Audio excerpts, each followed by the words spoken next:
endocrino-metabólicas. Una de estos importantes, que son los trastornos hiperglicémicos, háblese así no solamente a la hiperglicemia, porque también podemos enfocarnos al paciente que viene con hipoglicemia, pero son trastornos netamente de la glicemia. Es uno de los de la mayoría que tenemos de afluencia de pacientes, porque justamente tenemos mucha población diabética y por ende que nosotros que anteriormente éramos un país de enfermedades infecciosas, pues actualmente estamos cambiando a ser un país de enfermedades más que todo crónicas, ¿no? No transmisibles. Entonces, esto es el pan de cada día. Especialmente considero que los días, perdón, en fechas de fin de año, de carnavales, cuando hay bastante churrasco, la gente se acostumbra a tener un banquete de, de alimentos y obviamente viene acompañado posteriormente con una de estas complicaciones que sería los trastornos hiperglicémicos, la cetoacidosis diabética y el estado hiperosmolar.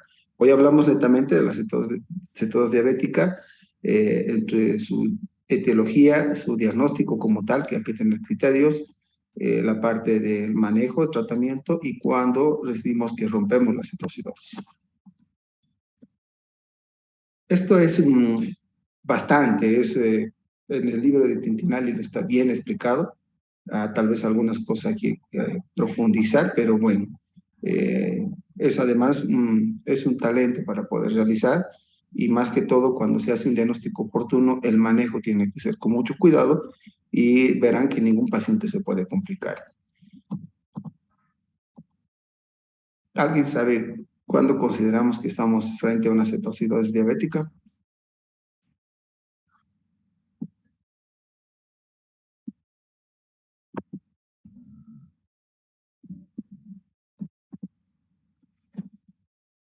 Bien, entonces normalmente nosotros tomamos la glicemia capilar y tomamos en consideración que nuestro paciente está con high. Aproximadamente, si estuviera con high, así decir en inglés high, bueno, nosotros alto en español o valor máximo, estamos considerando que esa glicemia capilar en nuestro paciente es arriba de 600. Entonces, este trastorno, que es obviamente metabólico agudo, porque se va complicando y más que todo se va a deber a una fisiopatología que es el déficit o ausencia de insulina. Entonces, lo primero que tenemos que encaminar es decir que la fisiopatología va a iniciar en esta hormona que es justamente la insulina, que es la que va a desencadenar todo, ya sea en un paciente con diabetes mellitus tipo 1, diabetes mellitus tipo 2 o el 1.5, que consideramos que es más o menos el insulino conveniente. La consideración importante es que va a haber, obviamente, en el diabetes tipo 1 va a haber ausencia de la insulina, en cambio el diabetes tipo 2 va a haber déficit como tal, ¿no? Entonces esas cosas son fundamentales para entrar en la fisiopatología. ¿Qué va a pasar? Pues bueno, lo que va a ver netamente es la formación de la gluconeogénesis, o sea, lo que normalmente necesitamos para nuestro aporte de la ATP que se introduzca en la célula, pues bueno, esto al no realizarse por haber déficit, como sabemos muy bien, y valga la redundancia, porque esto es pregunta de examen, cuando hay déficit o ausencia de insulina, pues bueno, nos va a desencadenar a muchos factores que posteriormente por este ciclo como tal fisiopatológico, va a ir manifestando con sintomatología.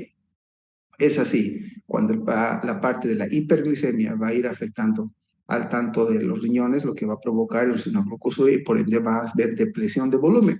Y nuestro paciente lo que va a venir más que todo es con un cuadro de deshidratación. A su vez, la formación del glucagón en exceso lo que va a provocar, obviamente, además de la hiperglicemia, es la formación de los cuerpos cetónicos y estos se van a desencadenar aparte por la destrucción de tejido muscular y la formación de gluconeogénesis a través del tejido adiposo, entonces van a manifestarse con diferentes sintomatologías como la polifagia. Entonces, sabemos muy bien que el paciente diabético puede tener las 5 P's, que sabemos muy bien, ¿no? Que sería la polidipsia, polifagia, poliuria, prurito y pérdida de peso. Normalmente es lo que nos han enseñado, es la diabetes. Pero considerando la cetoacidosis diabética, que es una complicación, este cuadro se puede exacerbar. Y sabemos muy bien que este cuadro es eminentemente una emergencia médica porque está en peligro la vida del paciente. En la fisiopatología que ustedes van a encontrar, obviamente va a estar encaminado a la clínica que se va a manifestar la cetogénesis, que es justamente la formación de cuerpos cetónicos, que es la parte fundamental, y la gluconeogénesis, la formación distinta a un mecanismo normal para producir ATP. Pero en este manejo fisiopatológico, lo que tenemos que tomar en cuenta son las 4 hormonas reguladoras, que son el glucagón, las catecolaminas, el cortisol y la hormona de crecimiento. Estas van a empezar a desencadenar cada uno en diferente función y en diferente lugar en nuestro organismo, lo que van a llegar a un momento determinado, pues bueno, a su vez que tal vez en un momento pueden llegar a compensar, posteriormente provocan descompensación y complicación para el paciente y bueno, la consecuencia es netamente la formación de los cuerpos cetónicos provocando la acidosis metabólica. Entonces, en su mayoría, la utilización de células deficientes de glucosa, lo que va mayormente con la gluconeogénesis por el hígado, provocar una hiperglicemia, esto a su vez desencadena esta cascada, el glucosuria, la diuresis hermética, como anteriormente decía, disminución del flujo renal, o sea, va a haber oligonuria o anuria que puede llegar al paciente de acuerdo al criterio y pues obviamente la deshidratación y la hemoconcentración y con su shock hipovolémico que puede estar manifestado en este paciente. Ya en el otro lado, la lipólisis, transporte del ácido grasos hepáticos, con esta desencadenación, la formación de los cuerpos cetónicos, la cetoacidosis y bueno, nuevamente esto provocando mayor vómito, cetonuria, aumento del desequilibrio, acidosis metabólica y la compensación que tiene que realizar el paciente, lo que lo mismo va a provocar una desencadenación, una deshidratación y una hemoconcentración. Y la degradación de las proteínas a nivel muscular, bueno, pérdida de nitrógeno y el cansancio muscular, que es lo que va a venir netamente en la fisiopatología. Entonces, nos vamos netamente que va a haber una lipólisis como tal. Pero, ¿qué pueden causar la cetoacidosis, no? ¿Cuáles serían las causas que pudieran ser? Obviamente, pues, a su vez, vemos que o bien es el déficit o ausencia de la insulina, también puede ser causado muchas veces por estrés, en la mayoría de las veces la infección, pero más que todo, siempre hay que considerar el tratamiento inadecuado. Entonces, no todo paciente que tenga sepsis, bueno, perdón, no todo paciente que tenga una cetoacidosis es que venga con una infección agregada. Netamente puede ser, y mejor cuando se hace una buena anamnesis, bueno, vemos que el tratamiento ha sido inadecuado. Valga decir que este paciente puede ser que esté llevando un tratamiento irregular y posteriormente se va a complicar con la cetoacidosis, o es el paciente que a su vez no es diagnosticado por diabetes, no es diabético y bueno, el debut viene con una cetoacidosis que a veces es muy complicado porque es un paciente que no sabía y bueno, la parte del manejo es un poquito más compleja. La afectación en las hormonas contrarreguladoras y esta la gluconeogénesis y vamos por el lado de la lipólisis, la proteólisis y la gluconeogénesis. A su vez, todos estos, a su formación de los cuerpos cetónicos, la acidosis metabólica, a su vez siempre van a ir desencadenando netamente por la hiperglicemia. Y la provocación de síntomas como la glucosuria, disfidosis osmótica, la pérdida de agua y la deshidratación como tal, va a ir encaminado que puede llegar a mayor complicación de nuestro paciente. Pero ¿cómo hacemos el diagnóstico? Es decir, ¿cómo sabemos si estamos en presencia de una cetoacidosis diabética? Eso es muy fundamental y para eso existen criterios que ya están bien establecidos por las guías que manejamos, porque esto nos va a llegar a tener una parte fina de hacer un diagnóstico como tal. Entonces, cuando hablamos de cetoacidosis, tenemos que estar en cuenta que nuestra glicemia capilar, o podría ser la sérica, esté mayor o igual a 250. Digo así, mayor, no igual, perdón. Mayor a 250.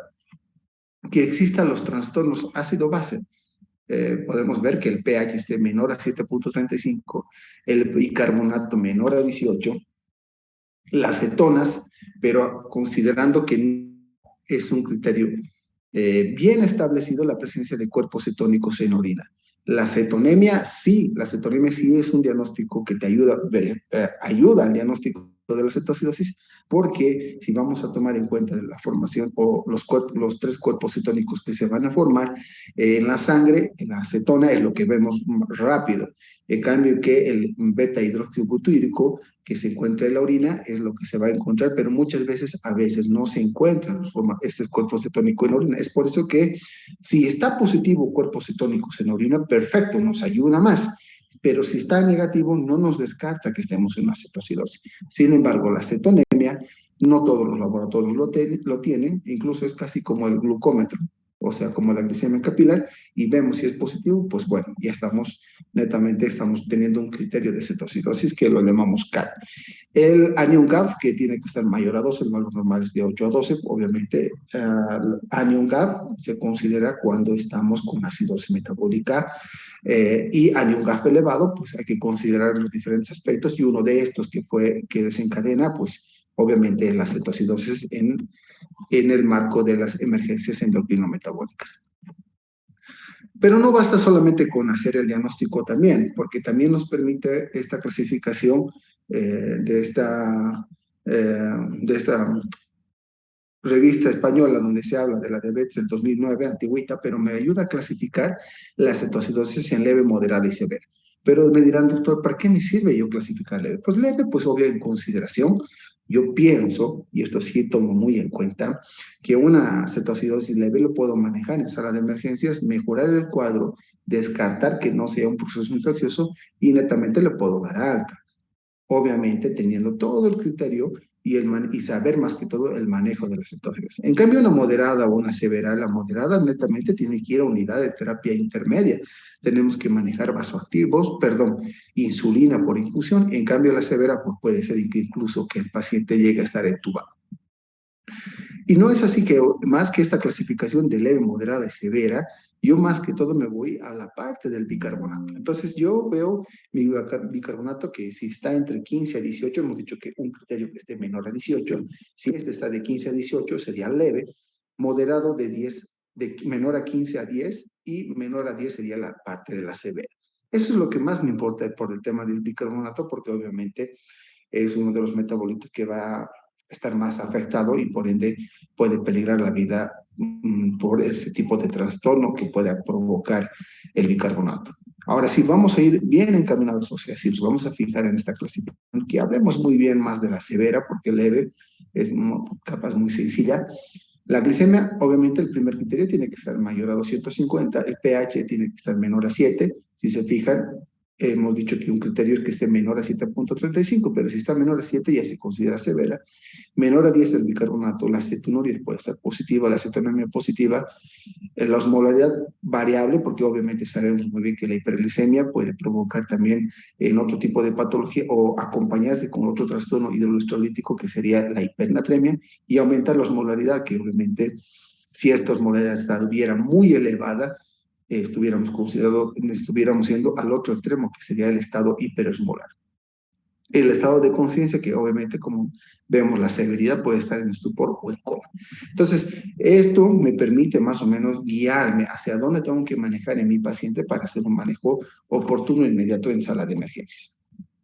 Porque lo que tenemos que hacer ante todo, y ya siempre les hemos dicho, es la estabilización del paciente y lo que tenemos que comenzar es el ATLS, lo que ustedes bien lo saben, y con esto empezar a hacer los parámetros que tenemos que ir manejando. Entonces, hemos hablado a manera de volver a recordar de la parte de la definición de la cetoacidosis, de la fisiopatología, que lo he dicho así de paso, porque eso es más complejo. El diagnóstico como tal, y bueno, ahora nos vamos por el tema del tratamiento o el manejo que se tiene que realizar. Nuevamente, vuelvo a colocar la imagen. Lo que tenemos que hacer es esto, estabilizar al paciente, o sea, colocar un monitor, justamente vemos la vía aérea, si es permeable o no permeable, la colocación de una vía periférica y posterior una evaluación secundaria es cuando ya empiezan a tocar. Pero bueno, en emergencia a veces las manos pueden sobrar. Lo que más importa es que uno esté bien organizado y haga el examen de cabeza a pies para no faltar nada. ¿Por qué dijo la monitorización? Porque obviamente, perdón, si sabemos muy bien que esto es eh, por el tema de que llega a estar afectando la parte hemodinámica, es decir, si estamos provocando esta deshidratación por la glucosuria que va a provocar, puede provocar mayor shock, llegar al shock, entonces uno, la toma de la presión arterial, la verificación, si obviamente está también taquicárdico, la saturación, pues nos permite tener y realizar objetivos en nuestro manejo de nuestro paciente con cetoacidosis. Una vía periférica, en lo posible, tenemos que colocar una vía que no esté en flexura, una cánula un catéter de gran calibre, porque necesitamos hidratar de manera inmediata, y el oxígeno, pues en dependencia, como les decía.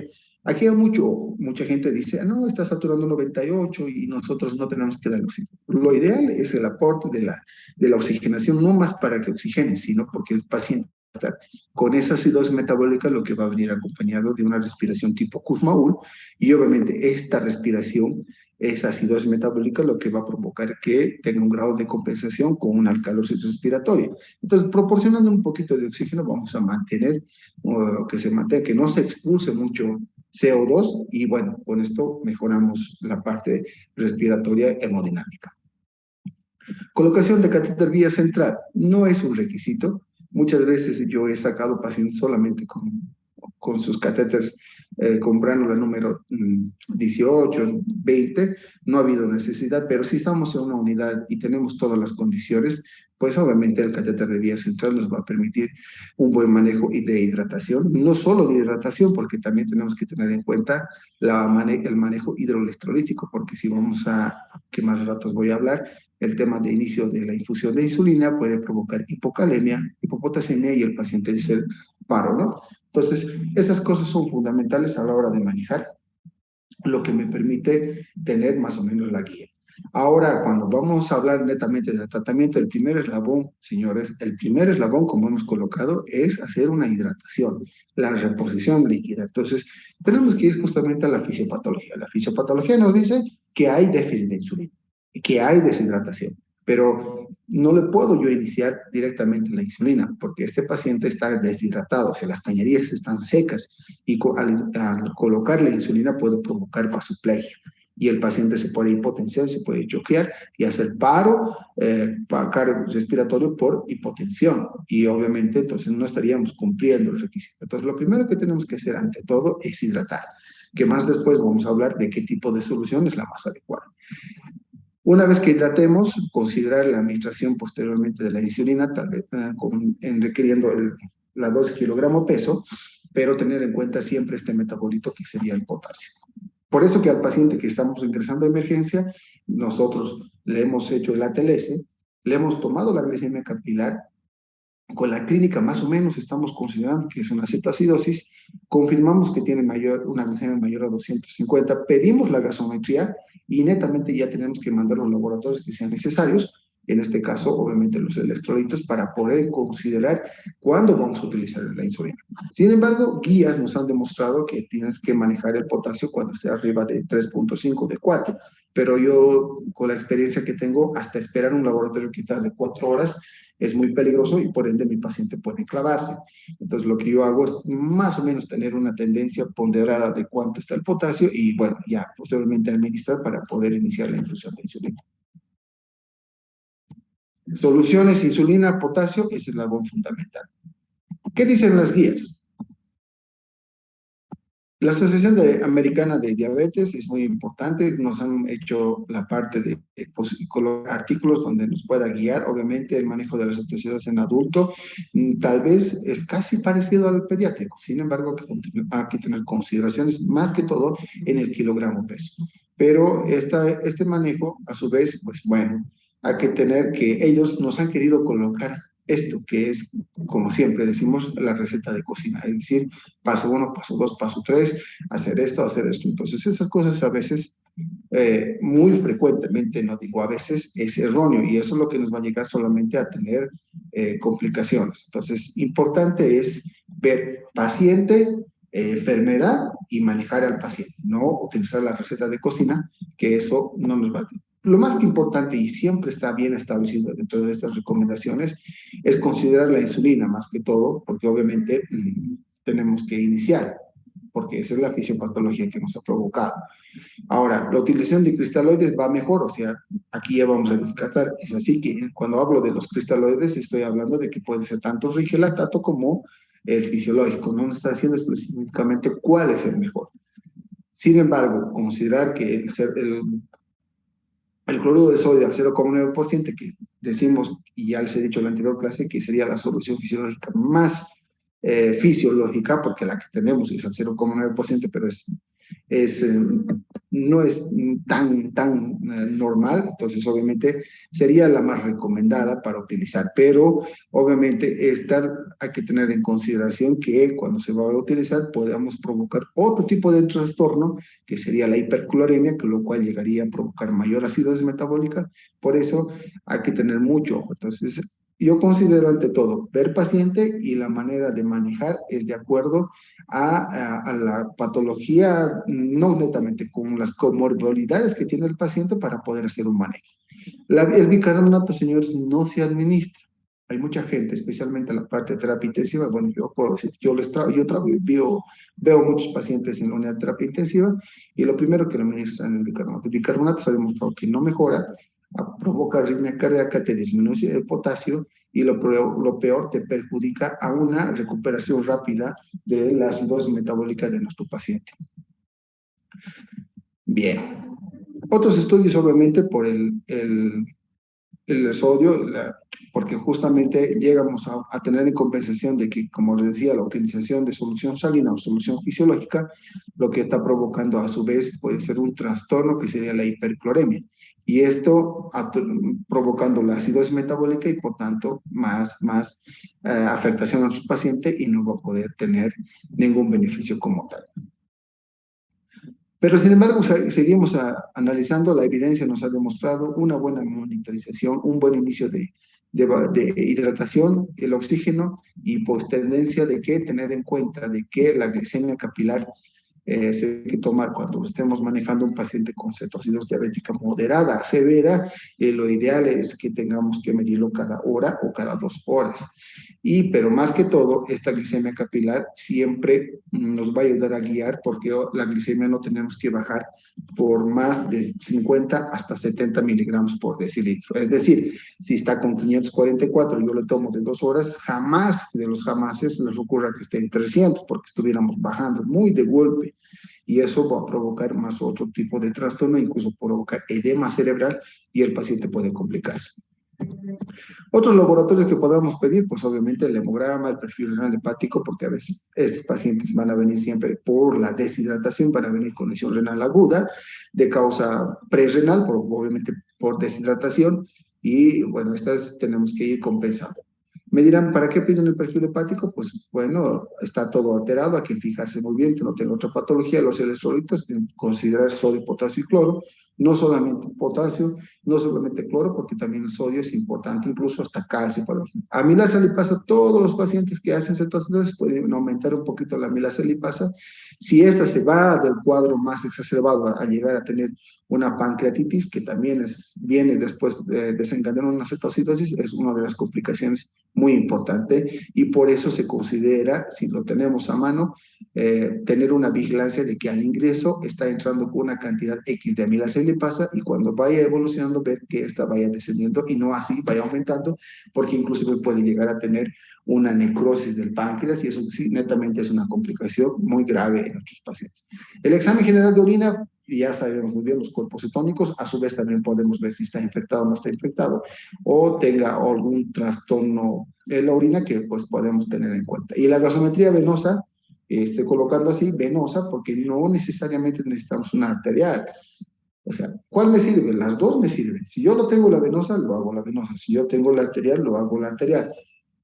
Pero yo considerando que mi paciente no tenga ninguna patología respiratoria, prefiero la venosa porque algún día, ojalá se hagan cada uno, es muy doloroso, re doloroso, entonces hay que tener en consideración eso.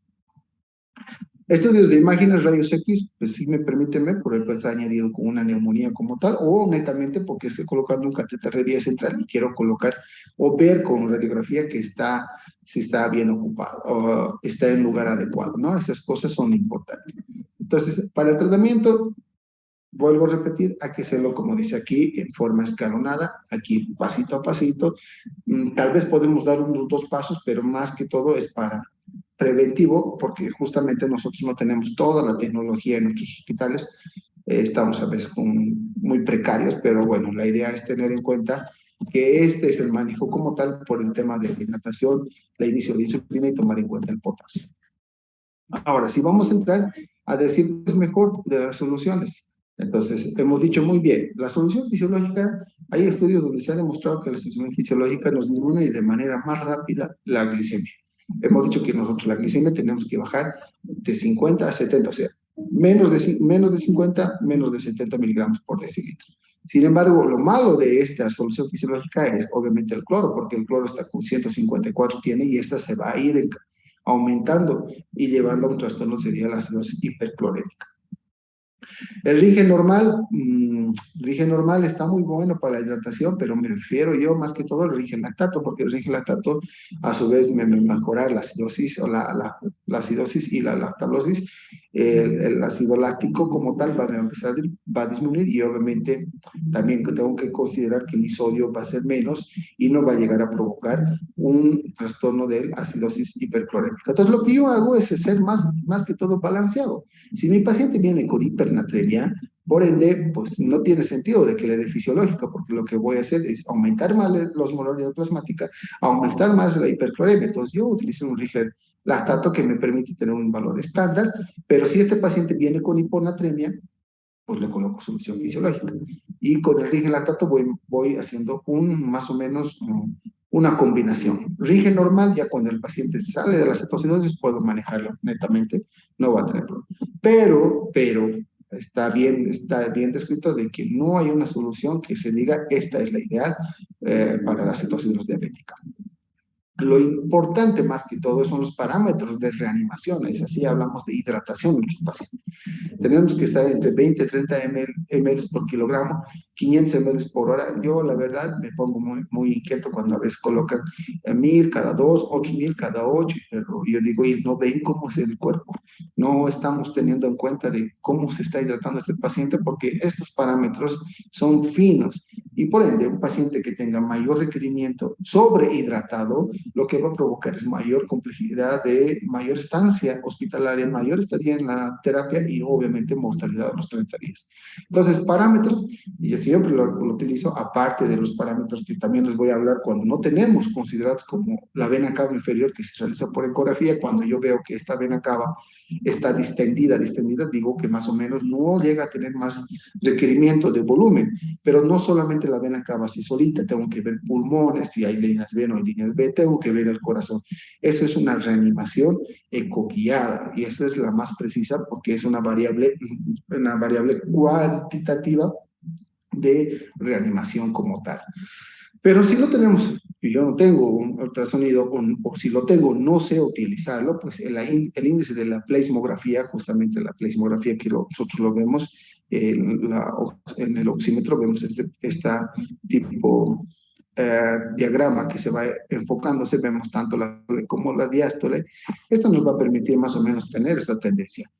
Esta es más específica porque vamos a necesitar una línea arterial, ¿no? Hay que tener el monitor, una línea arterial. Pero lo que yo más quiero tomar en cuenta, y esto yo justamente hice un estudio donde hemos comparado al paciente, ¿no? Cuando ya vemos con la oximetría en el monitor, si se dan cuenta, a veces nos muestra, ¿no? Está de color amarillo, color rojo. Si yo veo este diagrama de la pulsometría, veo que está normal. Pero cuando ya estoy viendo que este paciente viene a presentar que el pico está más puntiagudo, la onda está más puntiagudo, incluso se hace más negativa, es una deshidratación porque hay una vasodilatación severa. A su vez, cuando ya este paciente se está volviendo más anchito, pues bueno, puede ser hasta una severa como tal. Entonces, cuando yo voy a manejar una reanimación, como se dice en hospital pobre, pues me permite nosotros ver que con la pulsiometría, si yo estoy viendo esto y mi paciente, viene un paciente que está con esto y yo tengo que hidratarle de acuerdo, considerando muchos factores de riesgo, esta a su vez llega un momento que llega a subir, como puede ser esto, y ya llegó a lo normal, sería adecuadamente que yo lo maneje hasta este estándar. Pero puede pasar que tú dejas la guardia y el otro médico viene y dice, no, hay que darle más volumen. Y tú ves que la onda, la pulsometría llega a tener este tipo de diagrama, donde han visto que la diastólica se ha subido, por ende aquí se ha perdido.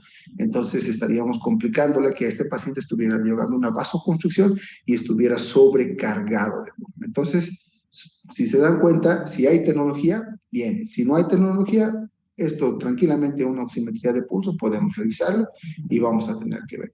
Obviamente la parte de la monitorización, el tema de la toma de tensión arterial es importante y no obstante también, como sabemos muy bien que este es un paciente que estuviera, puede llegar a tener anuria o oligoanuria, pues importante la diuresis, que hay que calcular 0,5 cc por kilogramo hora, pues decir un paciente con 70 kilos tiene que orinar más de 50 cc por hora, obviamente bien controlada, bien regulado por una sonda vesical, nos va a tener un mejor manejo. Esto no quiere decir que a todos los pacientes que vengan con cetocitosis le tenemos que colocar la sonda vesical. Obviamente, si es leve, lo puedo manejar tranquilamente con patito nomás, no hay ningún problema, pero ya en moderada severa, sí requiero tener un manejo estricto. Y más que todo cuando un paciente tiene alguna comorbilidad. Es así, es decir, que es un paciente que tenga una cetosis diabética con una insuficiencia cardíaca, que eso ya está bien, ya estamos yendo a un lugar más complicado. O una cetosis diabética o una paciente gestante, eso es muy más importante. Entonces, fisiológico versus lactato, yo lo utilizo los dos, puedo iniciar con fisiológico, puedo iniciar con lactato, pero lo ideal es saber hasta dónde tengo que dar mi fisiológico, porque hemos dicho que el fisiológico te va a disminuir mejor la glicemia capilar.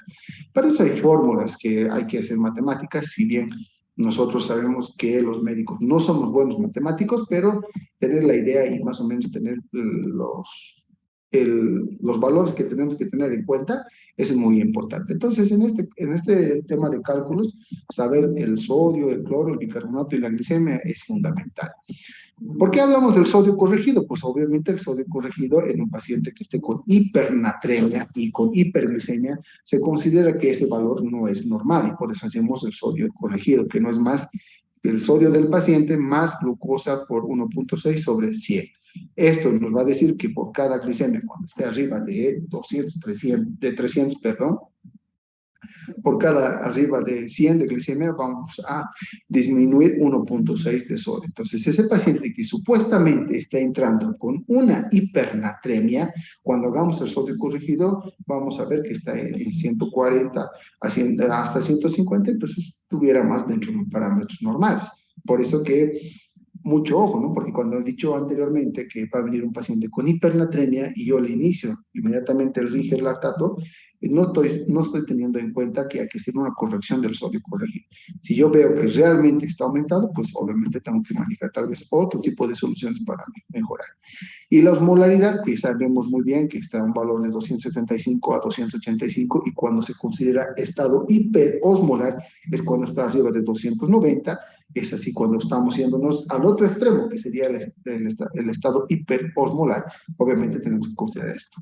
Entonces, saber los valores, tener en cuenta la osmolaridad, el sodio corregido, nos hace más finos a la hora de hacer un tratamiento como tal. Por eso cuando yo voy a manejar sodio, tengo que saber mi cloro esperado, que este cloro esperado no va a ser más que el sodio de mi paciente por 0,75. Cuando voy a manejar, pues lo más que todo es sacar mi delta cloro. O sea, yo lo primero que tengo que sacar es saber mi sodio, mi cloro esperado. Y ya cuando voy a sacar parámetros donde pueda tener en cuenta que estoy manejando mi solución fisiológica, tengo que sacar el delta cloro. O sea, cloro del paciente menos cloro esperado. Ese cloro que anteriormente les he mostrado de cómo sacar, que mañana lo vamos a hacer tema práctico, y esta tiene que tener en cuenta que tiene que estar mayor a 4. Cuando esta ya se empieza a tener alteración como es mayor a 4, o sea, menor a 4, perdón, tiene que estar normal. Cuando está mayor a 4, nos estamos haciendo un estado de hipercloria. Entonces, así de fácil.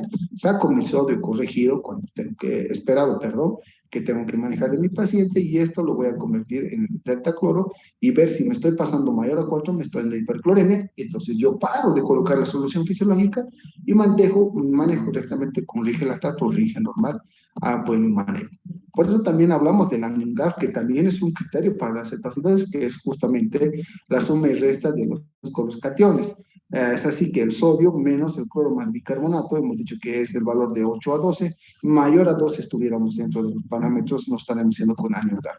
Pero ¿de qué me sirve? Porque tenemos un GAF, o sea, un GAF esperado, que no es más que el sodio menos el cloro esperado menos 24. Si se dan cuenta, cuando hemos iniciado con cloro esperado, tenemos que también tenerlo justamente en énfasis porque esta va a tener utilizado también en el GAF esperado. Cuando voy a utilizar este delta GAF, que es más que el GAF del paciente menos del GAF esperado, cuando me estoy yendo con valores mayor a 1, 1.2, entonces estamos afectando y por ende pudiera ser que este paciente se está yendo hacia un tercer tipo de trastorno. Es así, el paciente que ingresa con acidosis metabólica, descompensado con alcalosis metabólica, puede estar añadido con otro tipo de trastorno que sería un tipo 3 de trastornos que directamente nos perjudicaría al manejo de este paciente y por eso muchos pacientes no es que les tratemos, no sabemos manejar, es que no tenemos más que todo valores que ustedes nos regularicen para que sea un manejo más fino como tal. Eso es más que todo el anión gas, son los aniones no medibles que nos permiten ver. Ahora, el delta bicarbonato, que es, menos, es igual al 24 menos el bicarbonato del paciente, de la misma manera, el delta-delta me permite saber dónde voy, si estoy netamente a una acidosis metabólica o estoy acompañado con otro tipo de trastorno. En consideraciones, yo prefiero más que tomen en cuenta la hipercloremia, o sea, que saber el cloro esperado y el delta cloro, porque esto nos va a permitir, si nos estamos yendo a la hipercloremia, que es lo que más afectaría y complicaría a nuestro paciente. En este cuadro, más o menos, tiene en cuenta la administración de cuánto de fluido hay que administrar, lo que sí hay que considerar que en dependencia de su trastorno de electrolítico, sodio más que todo, o estuviera la volemia, considerando si está elevada, normal o baja, va a ser el manejo, eh, como digo, más rápido o más o menos más esperar y ver, ¿no? Y el tema del insulina de acuerdo a su dosificación que ahorita vamos a hablar y tener ojo muy en cuenta el potasio. Entonces, de la insulina es muy importante considerar que la administración de esta insulina que la que vamos a manejar es la insulina cristalina, ¿no? O sea, la cristalina es la que se utiliza EB y es la que de acción rápida lo que vamos a utilizar. En la cetoacidosis, esta se maneja obviamente en infusión, no se maneja en bolos. Hay literatura antigua que se habla que maneja en bolos, lo que más que todo llega a complicar. El manejo del kilogramo va a estar en dependencia de dos cosas. Nosotros podemos manejar la dosificación de la insulina es de 0.14 unidades internacionales por kilogramo peso en una instancia o 0,1. O sea, utilizamos de 0,1 hasta 0,14. Incluso puedo llegar hasta 2 utilizar. No puedo utilizar 0,1 kilogramo. Unidades internacionales de kilogramo es cuando a este paciente que ha venido aparentemente con un cuadro de cetoacidosis, nosotros le hemos dado un bolo de insulina. Podemos, un ejemplo, le hemos dado 8 de insulina STAT. Entonces, cuando ya tenemos ese 8 de insulina, la guía nos recomienda que iniciemos con esta dosificación kilogramo peso. Pero si al paciente no le han dado ningún bolo de insulina, lo ideal es multiplicar por 0.14, digamos un ejemplo, por 70 y más o menos entre 9 a 10, a 8 a 9 le vamos a dar 6 horas en este paciente. ¿Cómo coloco? La infusión de la insulina, pues importante, una jeringa, lo ideal es con una jeringa, tiene que estar 50 unidades de insulina, 50 de solución fisiológica, es lo que se prefiere manejar, no obstante, hay 18 cc, le tengo que administrar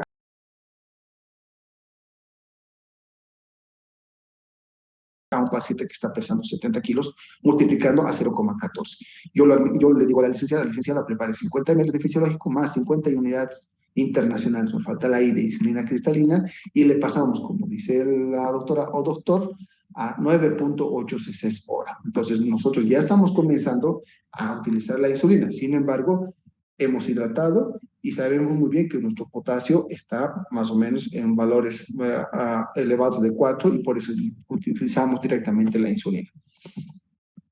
Así de fácil. Lo importante es tener en cuenta que la glicemia lo que tenemos que ir bajando es de 50 a 70 por hora. 50 a 70.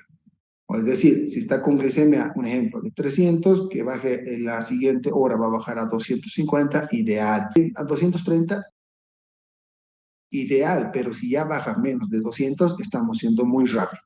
Entonces, aquí algo está fallando. Tal vez no hemos hidratado o tal vez no hemos calculado bien la dosificación del paciente. En un momento determinado, cuando ya estemos manejando que nuestro paciente que ingresó con, un ejemplo, con 300, 400 de glicemia, cuando vaya bajando su glicemia y por ende tener en consideración esta baje menor a 50 o menor a 200 la glicemia, tenemos que utilizar la dextrosa. Porque la dextrosa, obviamente, eh, me dirán, pero ¿por qué le está dando dextrosa al paciente con cetoacidosis diabética? Porque obviamente la célula necesita de dextrosa más que todo para que no vuelva a formar cuerpos cetónicos, porque hemos dicho que los cuerpos cetónicos son los que provocan la acidosis metabólica. Entonces, por eso mucha gente a veces solamente utiliza solución lactato, coloca insulina, pero no tiene en cuenta que en un momento determinado, que la guía nos dice, cuando esté menor a 200 o 250, tenemos que utilizar la dextrosa, porque esto nos va a permitir evitar la formación de cuerpos cetónicos. Hay que tener este equilibrio entre la insulina y la dextrosa para tener un buen rendimiento. Entonces, cuando ya tengamos ese valor, lo que yo voy a hacer, según la guía, es iniciar la dextrosa, que podemos colocar 1000 cada 24, cada 12, cada 8 en dependencia. O sea, un ejemplo, mi paciente llega a tener 150 y por ende yo tengo que iniciarle una solución dextrosa 1000 cada 12, incluso cada 8, porque así voy a empezar a aumentar mi glicemia y mejorar más mi insulina. Y combino la insulina con la dextrosa para que podamos perder el desequilibrio y se pierda como tal los cuerpos cetónicos y la acidosis metabólica. Eso hay que tener mucho en consideración. Ahora, la parte de la reposición de potasio, creo que han llevado ya con Juan Carlos, pero bueno, por vía periférica podemos iniciar hasta 20 mil equivalentes. Es decir, por eso que cuando hablamos de que el catéter de acceso venoso, sí o no, pues si yo lo tengo todas las consideraciones, ideal, puedo manejar para tener una mejor recuperación del paciente, porque por acceso venoso central puedo utilizar hasta 40 mil equivalentes por hora. Es decir, cuando voy a manejar a un paciente con vía periférica, le puedo colocar 500, dos ampollas de KCl o de cloruro de potasio, puedo añadir incluso una ampollita de sulfato de magnesio que te va a permitir mejor acceso del potasio.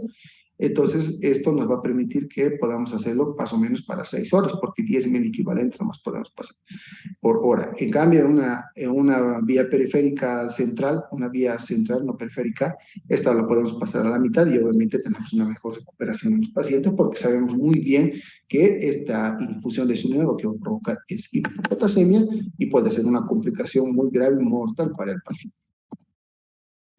El bicarbonato, otros dicen sí, otros dicen no. Yo no utilizo para nada. De hecho, eh, nosotros jugamos a veces cuando manejamos pacientes y el que administra bicarbonato es el que no ha leído los artículos, no sabe manejar, porque eso es lo que hacen. E incluso les voy a mostrar mañana, he tenido un paciente con bastante acidosis metabólica, 1.8 de bicarbonato, no le ha administrado, pero al día siguiente entró otro médico terapista y le administró 8 ampollas de bicarbonato y actualmente sigue entubada la paciente. Por eso mismo, ¿no? Porque lo que nos va a hacer es tener más complicaciones.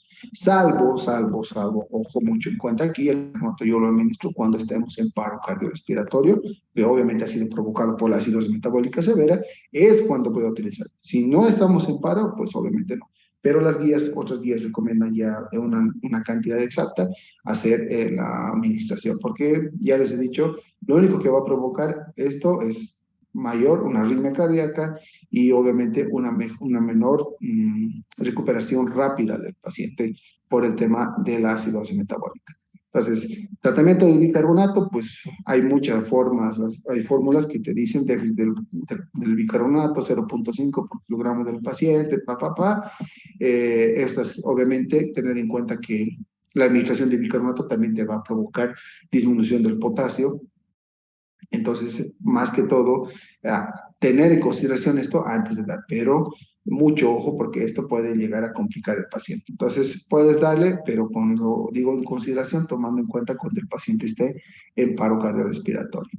Pero en lo posible, pues les dejo que tomen en cuenta la recomendación que les digo, que estos llegan a complicarse y el bicarbonato no es tan amigo como decimos, solamente hay que considerar en un momento determinado.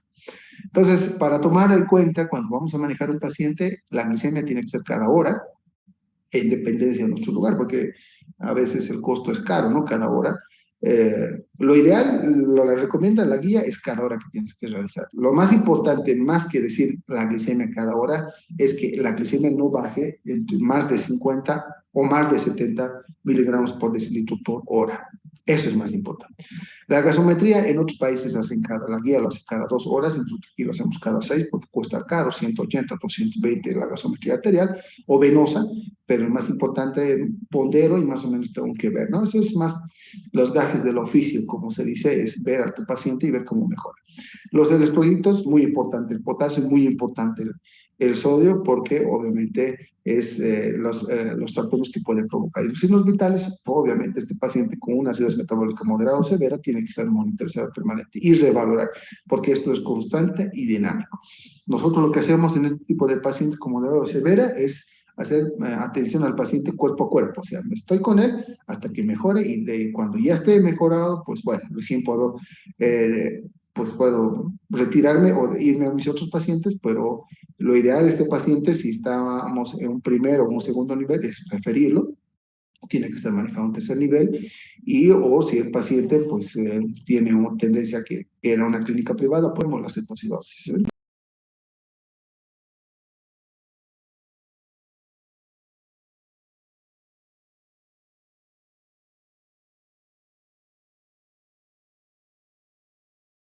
Entonces, rompemos las cetosis cuando la glicemia está menor a 200, nuestro pH mayor a 7.35, el bicarbonato mayor a 18, netamente no va a haber cuerpos cetónicos y el anion GAF esté menor a 12. Mucho ojo a veces con las cetonas, porque como hemos dicho, las cetonas pueden estar aumentadas o, perdón, positivas, incluso en pacientes como los cuales, digamos, hoy no han desayunado, pues pueden aparecer cuerpos cetónicos. Entonces, los cuerpos cetónicos todavía no es un criterio tan fino, pero sí la acidosis metabólica y la glicemia son los más fundamentales.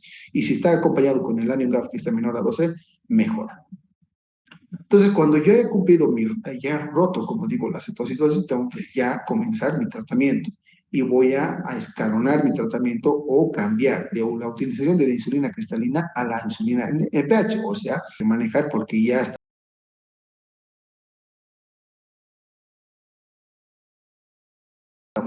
no necesitamos una gran carencia o requerimiento, perdón, de la insulina cristalina y ya porque hemos mejorado. La dosificación que tenemos que mejorar de 0,3 a 0,5 kilogramos. Es decir, en un paciente de 70 kilogramos, lo multiplico por 0,5 y voy a dosificar esto. ¿En qué? Por vía subcutánea, 2/3 antes del desayuno y 1/3 antes de la cena. Un ejemplo, sale 30, pues 30, 20 le doy, o sea, antes del desayuno y 10 le doy antes de la cena con la insulina NPH. Entonces, ya con esto voy regularizando. No hay que tener miedo, yo calculo por 0,5, porque si es un paciente que ha estado todo 24, 48 requiriendo insulina cristalina de infusión, en otros lugares se cuantifica la dosificación y se saca un porcentaje para iniciar la infusión la insulina NPH. La insulina NPH, estamos hablando muy bien que es por vía subcutánea, no es endovenosa, más que todo.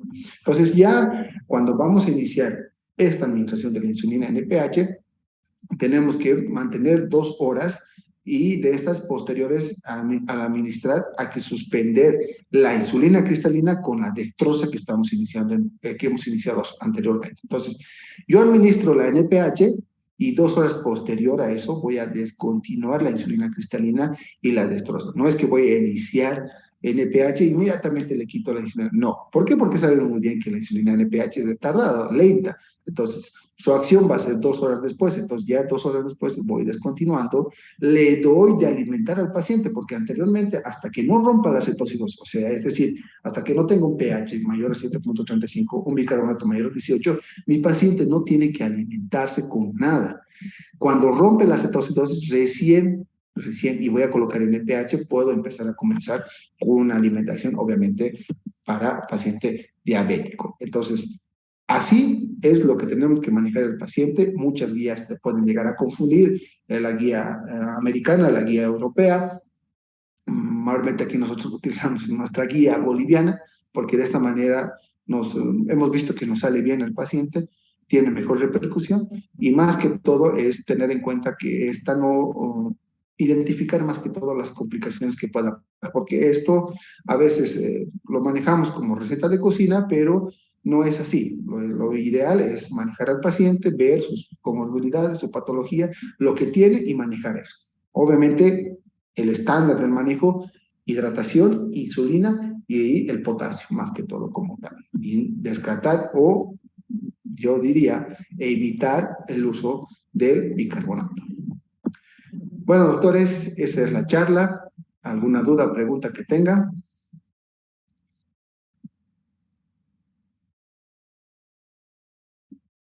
Profe, ¿cómo podemos hacer para... Usted dijo que Recording stopped. están con respiración de Kussmaul. ¿Cómo hacen para corregir eso?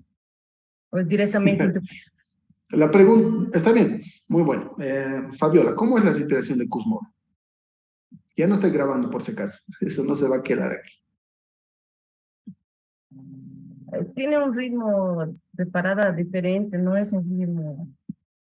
Es respiración, para de respirar y otra vez comienza. Es una respiración agitada. Muchos de los docentes decían, ¿nunca has visto hacer el amor a alguien? Eso es lo mismo, más o menos, ¿no? Pero este tipo de respiración es obviamente rápida, es de Kussmaul y está provocado por la acidosis metabólica. Entonces, vámonos a la fisiopatología. La acidosis metabólica está provocado por la formación de cuerpos cetónicos, por la gluconeogénesis, y por esta está provocado por la insulina. Pero si tú manejas la insulinoterapia, perdón, hidratación, insulinoterapia, obviamente vas a evitar que se formen cuerpos cetónicos, por eso iniciamos dextrosa cuando bajamos menor a 250 o menor a 200 la glicemia capilar, y evitamos nuevamente la formación de cuerpos cetónicos, y evitamos mayor acidosis metabólica, mejoramos el estado ácido base y la respiración llega a la normalidad, porque el Kussmaul más que todo es un grado de compensación de la acidosis metabólica. El paciente bota CO2 para lavar, para disminuir el pH, para aumentar el pH.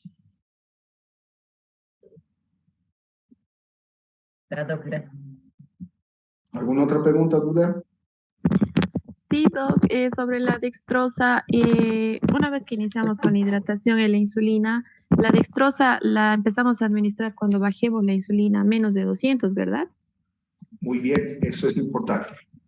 Menor a 250 y menor a 200. Yo lo manejo menor a 200, señores, la dextrosa. Al 10% lo manejo. Y lo que sí, cuando ya voy a ver, por ejemplo, mi paciente ingresó con 350. Hemos dicho que cada hora va a bajar de 50 a 70 miligramos por decilitro la glicemia. En un momento determinado va a bajar menor a 250. Cuando ya vea que está menor a 250, 230, perfecto, inicio la dextrosa, solución 1000 al 10%, 1000 cada 2, así, sobre ese rango. Si está bajado mayor a 200, digamos 120, 150, es muy peligroso, nos puede hacer hipoglicemia. Entonces yo inicio la dextrosa 1000 cada 8, pero considerando justamente que esté menor a 250, inicio la dextrosa como tal, y esta va a ir acompañado con otra cosa, que es que la insulina que hemos colocado, como hemos colocado hace rato, a 9.6 a un paciente de 70 kilogramos, dosificando a 0.14 kilogramos, unidades, kilogramos peso de la insulina, lo voy a bajar a la mitad. ¿Por qué? Porque no estuviéramos haciendo una buena relación. Sabemos muy bien que ya hemos bajado bastante la glicemia y por ende también tenemos que disminuir la dosificación de la insulina. Cuando yo voy a bajar, un ejemplo, si estaba en 9, puedo bajar a 4.5 y me inicio la dextrosa en paralelo. Al posterior verificación de mi glicemia capilar, veo que está en 180, perfecto, no lo modifico nada. Pero si estuviera, un ejemplo, en 300, lo que voy es aumentar la insulina, la infusión de insulina, por ejemplo, a 6, y en la próxima voy teniendo un equilibrio más o menos entre 180 a 250. Ya con eso, cuando mantenga un estándar entre 180 y 250, lo único es que tengo que ir bajando poco a poco la insulina, y cuando ya esté en 2 de unidades cc hora, pues obviamente ya estamos rompiendo la cetosis. Entonces nosotros más o menos, en lugares que no tenemos gasometría arterial, ya tenemos en consideración eso. Pero hay que tener muy en cuenta, ¿no? Cuando está menor a 250, lo inicio la dextrosa en paralelo al 10%. Otros utilizan el 50%. No les recomiendo porque justamente es un poco más fuerte y lo que me permite es tener un buen manejo de esta dextrosa. Otros manejan al 5%, que es malo, porque no te va a servir, va a haber poco. Y obviamente si hay poca dextrosa, lo que va a provocar es mayor cuerpos cetónicos, mayor acidosis metabólica. ¿Alguna otra pregunta?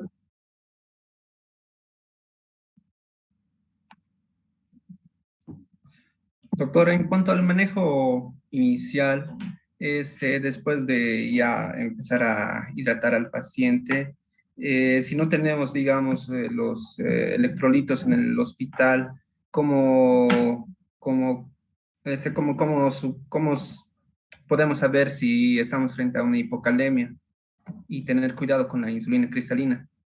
Bueno, te diré que en otros países europeos, en otros lugares americanos, si no tienes electrolitos, no inicias insulina.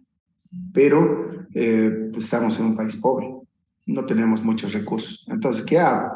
Electrocardiográficamente puedo ver que no esté la onda P aplanada, que no esté onda T negativa, o el QRS esté muy ensanchado, pues obviamente el QT corregido. Entonces, obviamente, considerando, no es algo netamente, como decirte, algo que estuviera en libros. Tengo que considerar que no está en hipocalemia. Y en mi gasometría, mayormente, que no es un valor preciso, pero me tiene más o menos a tener un más o menos 5 o hasta 6 puntos, puedo considerar el valor del potasio de gasométrico para iniciar. Es decir, si en mi gasometría está el potasio que justamente ha venido, está de 4, yo tengo consideración que está en 3.2 o 3.4 o 3.5 de potasio sérico. Entonces, ahí hay que tener por eso, ese tips, ¿no? Pero no obstante, yo los recomiendo si ustedes van a iniciar la infusión, tener mucho ojo y hay que estar al paciente pegado, cuerpo a cuerpo. Y si es que tienen la posibilidad de referirlo o manejarlo con otra especialidad, pues bueno. Lo ideal es identificar y ver. Ahora, si no resulta, pues obviamente entre darle más hipercalemia no le vas a provocar, porque la insulina lo que le va a provocar es hipocalemia. Entonces le podemos ya administrar un potasio más o menos como hemos colocado por vía periférica para 6 horas de forma empírica, pero si te nos llega al laboratorio y sale que está con hipercalemia, bueno, lo suspendes, nada más. No sé si te ha respondido, Cristian. Ya, está bien.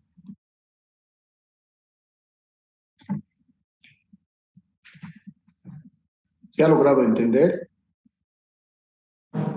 ¿O otra vuelta muy enredado? Sí, es muy interesante. La cetocidosis es el pan de cada día, así que yo creo que con la explicación y mañana más que hagamos la práctica, nadie se le puede ir a la cetocidosis. Nadie se le puede. Porque esto, si ven, es como la apendicitis, ¿no? Una apendicitis que se le vaya, eso es un delito, ¿no? Bien, doctores, ¿alguna otra pregunta más? Doctor, entonces solo tendríamos que considerar la osmolaridad efectiva, ¿verdad? No la total, porque hay otra fórmula, ¿cierto? Que involucra el potasio, el boom. Sí, muy bien, Shirley. Importante es eso, ¿no? La efectiva es la que tenemos nosotros en emergencia, es más rápida, pero al otro extremo, cuando nos vayamos, justamente es cuando vayamos al estado hiperesmolar, obviamente que hemos dicho mayor a 320, y la osmolaridad está elevada, entonces obviamente eso es muy, eso, aunque el manejo es lo mismo, solo hay que tener mucho en consideración que el estado hiperesmolar es muy peligroso, los trastornos electrolíticos que pueden llegar a tener problemas neurológicos en nuestro paciente. Pero, ¿en quién podemos sospechar? Pues obviamente un paciente adulto, mayor, viejito, que no se esté hidratando y obviamente con la osmolaridad. Que tenemos que utilizar más que todo es esa y no la otra, que también nos sirve, no es que no nos sirve, pero más rápido me sirve más eso.